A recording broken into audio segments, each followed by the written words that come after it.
À la fin des années 1950, Hollywood entre dans une phase de dépression profonde. Le vieux système agonise. Chute de la fréquentation des salles, concurrence de la télévision, transformation sociologique du public, recul des censures diverses. Tout cela va provoquer une onde de choc, une crise morale et esthétique. Le système a fait son temps, mais ne se résout pas à disparaître. Les modèles du cinéma classique américain, les petits et les grands auteurs qui ont fait celui-ci, vont tenter de s'adapter au changement des temps. Mais s'il faut changer, c'est pour que rien ne change. Il faut résister en adoptant, pour maintenir l'intérêt du public, ce qui semble tout à la fois à la mode et qui s'oppose à sa propre nature. C'est ainsi que le conservatisme idéologique, parfois décuplé, va se mêler à une volonté opportuniste de transgression, en vertu d'une alchimie bizarre et peut-être suicidaire. Hollywood se monumentalise et s'encanaille en même temps, produit des mélos pervers et des soap-opéras psychosexuels, des biopics tordus et des drames glauques. Nous entrons dans l'âge de la décadence.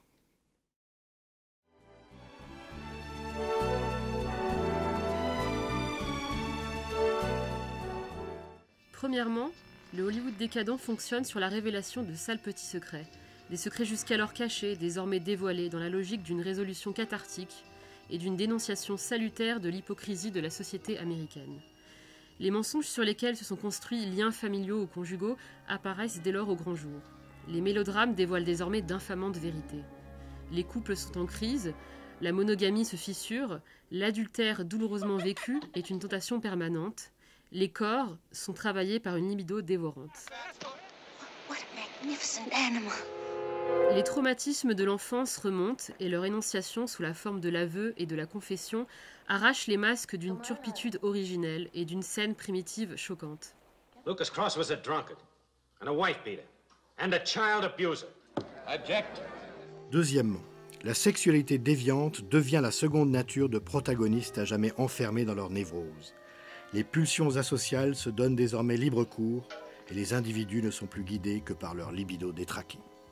Exhibitionnisme, ou comment Hollywood prend conscience que l'on peut tout montrer, ou presque. Lesbianisme, nymphomanie, sadomasochisme, orgie, pornographie. Si douce, comme du satin. Troisièmement, la jeunesse, que les évolutions de la société ont transformée en classe de consommateurs autonomes, déborde d'une libido que les adultes et les institutions doivent désormais contenir. So you went to a motel? Don't make it sound like a house of ill repute, Mother. All we did was talk. Or do you want to call another doctor to prove it?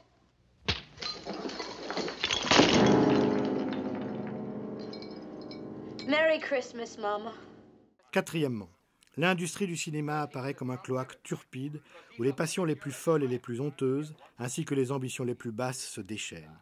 La conscience de soi, conscience malheureuse désormais, marque une industrie du divertissement qui connaîtrait maintenant sa place dans l'histoire.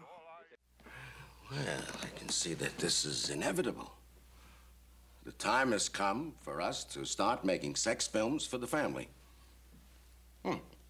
Dans une logique à la fois masochiste et suicidaire, l'usine à rêve apparaît comme un lieu de prédation, cynique et turpide, où tous les coups sont permis. Le glamour cinématographique n'est plus que le masque mal ajusté de la pourriture réelle. Trophy room, Just a few of the girls I helped make famous.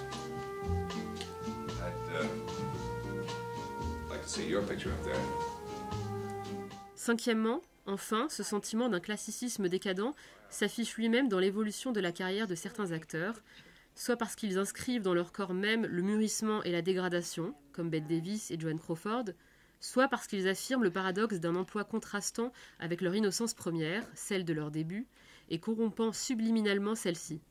Elizabeth Taylor, qui fut la teenager adorée du public, a muté en une femme mûre, sexuellement libre ou profondément névrosée.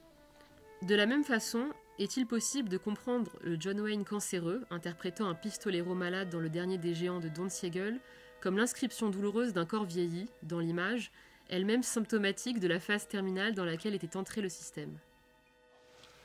Why don't you just say it, flat out? All right. You have a cancer. Advanced. La fin des grands studios engendra une période malade et passionnante à la fois, crépusculaire et mélancolique, réactionnaire et transgressive.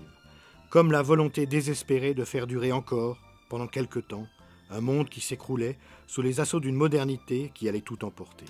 Un monde de chefs-d'œuvre, tout autant que de plaisirs coupables, de films testamentaires et d'incongruités cinématographiques. Tout ce que le cinéma classique avait caché ou contourné apparut soudain à l'air libre, comme l'ultime et désespéré sursaut d'un univers qui ne se résignait pas à mourir.